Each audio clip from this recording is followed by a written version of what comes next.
મહાભારતના મામા શકુની મહાભારતના સૌથી ખતરનાક ખેલાડી કે જેમને હથિયાર ઉઠાવ્યા વિના જ આખા કુરુ વંશનો નાશ કરાવી દીધો. ગાંધાર દેશના રાજકુમાર શકુની મહાભારતના સૌથી બુદ્ધિશાળી, ચતુર અને વિવાદાસ્પદ પાત્રમાંનું એક ગણાય છે.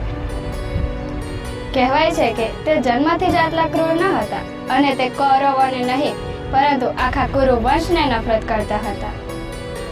લોકકથા અનુસાર ગાંધાર દેશની રાજકુમારી ગાંધારીના લગ્ન અંધ રાજા ધૃતરાષ્ટ્ર સાથે કરવામાં આવ્યા હતા અને આથી જ તેમના ભાઈ શકુની અને તેમના પિતા રાજા સુબલ ખૂબ જ નારાજ થઈ ગયા હતા. એક કથા મુજબ ભીષ્મ પિતામહે આખા ગાંધાર રાજ પરિવારને કેદ કરી નાખ્યો હતો અને તેમને ફક્ત થોડું જ અનાજ આપવામાં આવતું.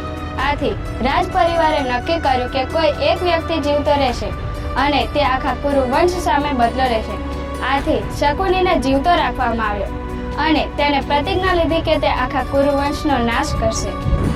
આ કથા મૂળ વ્યાસ રચિત મહાભારતમાં નથી પરંતુ લોકકથા અને તેના પછીના વર્ણનોમાં તેનો ઉલ્લેખ થયેલો છે. શકુનીએ જ દુર્યોધનના મનમાં દ્વેષ અને ઈર્ષા વધાર્યા. તેમણે જ દૂત સભાનું આયોજન કરાવ્યું જેમાં યુધિષ્ઠિરજીને છેતરપિંડીથી હરાવવામાં આવ્યા.